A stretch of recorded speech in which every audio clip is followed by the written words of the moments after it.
She stares at Ben in disgust and says, "Excuse me." Ben does not acknowledge her comments.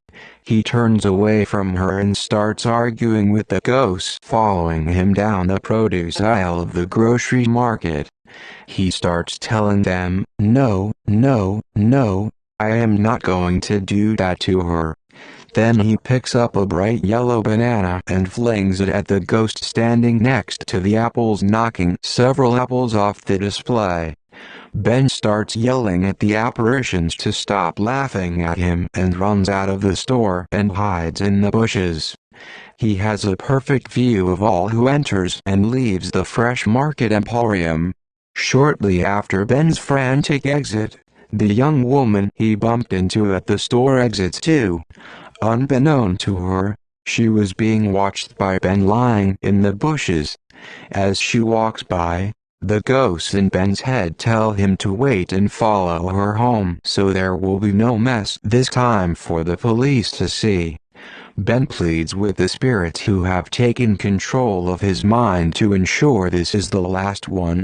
The ghosts inside of Ben's head kept telling him to be quiet, so she does not see you following her, but he could not stay silent and started yelling at the voices inside his head to leave him alone. The young woman from the grocery store turns around. Hearing Ben talking and yelling at what seemed to be himself, she gets scared and starts walking frantically with heavy grocery bags. The faster she walked, the quicker Ben began to walk and flick his cigarette lighter. Ben catches up with her just as she reaches her apartment door, and he grabs her and shoves her inside the apartment. The young woman is screaming and yelling for help. She picks up a tin can of lentil beans that fell out of her bag, hitting Ben in the side of the head, causing an instant flow of blood and instant rage in Ben's being. He pulls out his pocket knife, opens the blade, moving towards yelling at the young woman that she must die now.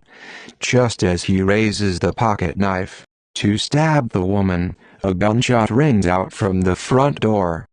Ben falls to the floor, landing on top of the woman and smashing 4 of her kiwis. 3 police officers rush in, pulling Ben off the visibly shaken and scared woman. Amazingly, good or bad, Ben did not die from the gunshot wound from the police. Again, 6 months later, Ben was assured by his new treating doctors that he would never see or hear the ghosts again. Still, as soon as he was delivered to the prison, the steel door of the cold, dark, dingy cell slammed shut, and sitting on the jail cell cot, there were 3 brand new ghosts of the ladies he murdered were welcoming him to his new home. As the steel hinges of the solid metal door creaked and moaned, closing behind him, Ben just stared with complete exasperation. The ghosts on the bed began laughing hysterically and taunting Ben with sarcastic remarks of "How are you going to satisfy your flaming desire now?" Ben did not even acknowledge his cellmate. He could only focus on the ghosts haunting him as he kicked and punched in the air, yelling at them to leave. The newly prisoned Ben paid no attention to his cellmate telling him to calm down among the frantic flailing. All Ben could do was yell and scream at the ghosts sitting on his cot. Ben's cellmate was a giant man with the physical characteristics of a young Arnold Schwarzenegger. Tattoos of demonic horror draped the entire landscape of his body. Prison glue tattoos of teardrops on his face streamed down both sides of his cheeks. After about 5 minutes of watching Ben indiscriminately yelling, punching, and kicking at nothing in front of his bedding, Ben's cellmate had enough. Completely fed up, the giant mass of a man stands up, grabs Ben by the back of his freshly pressed orange prison fatigues, and tosses him onto the small cot. In a firm voice, Ben's lifer says to him, "You need to calm down, honey," and then flicks him very firmly on his ear and pushes him back down to the cot.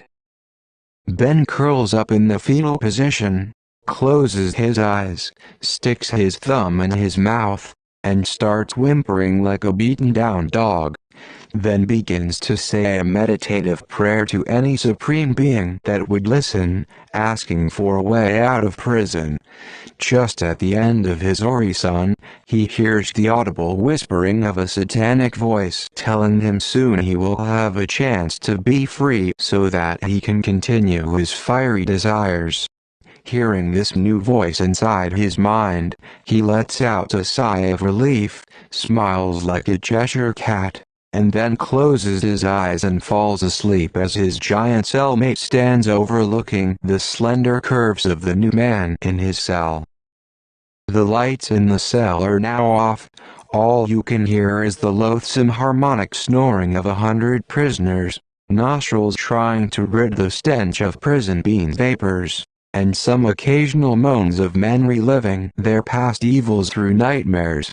The seconds seemed like hours, and the minutes seemed like days, and Ben had not moved from his fetal position knowing that his cell buddy was waiting for him. After about 3.5 hours of rotten smells lingering in the dark, there is a loud bang and crack. The reformatory begins swaying and rocking side to side, tossing Ben to the floor, the cell door breaking open, and alarm sirens screeching. The earth was shaking, and the prison started crumbling around them. Prisoners scrambled throughout the jail corridor and pushed their way past the dazed and confused guards. As the plumbing of the prison breaks, there is water everywhere. The new demonic voice in Ben's head immediately starts giving him orders to follow the water. The water leads him to a giant crack in the concrete wall, and he slips through it without anyone noticing as the earth continues to shake. Just as the earth starts to settle from the massive 8.5 magnitude earthquake, prisoners run free towards the city. While in the opposite direction, Ben is slithering through the swamp like a slippery viper towards a solid dirt bank. Reaching the bank, he climbs up and creeps into the dark forest like a calculating starving panther lured to the scent of a recent kill. All of Ben's senses become alive while inching his way on all fours until a familiar odor grabs his attention. Campfire smoke permeates through the branches of the tall evergreens. In the distance, a flickering beacon in the darkness grabs Ben's attention. Ben starts uttering, "Fire, fire, fire, oh my God, fire." Seeing the fire awakens the ghosts between Ben's ears, and instantly they take control of Ben's mind. Go, Ben, your precious treasure awaits you. Now is the time to claim it. The maniacal spirit's commands bring a grin to Ben's face and a wider smile with every step closer to the flickering orange light. Ben hears the giggles, laughter, and conversation of a young couple inside a tent. Stalking his way into the young couple's camp, he stands next to the fire, lets out a loud sigh of relief, and reaches out his hand to warm his cool, damp palms. The sound of his deep sigh brings silence to the forest, and a strong male voice from inside the tent yells, "Who is out there?" Ben's head jerks towards the tent in a disdainful manner.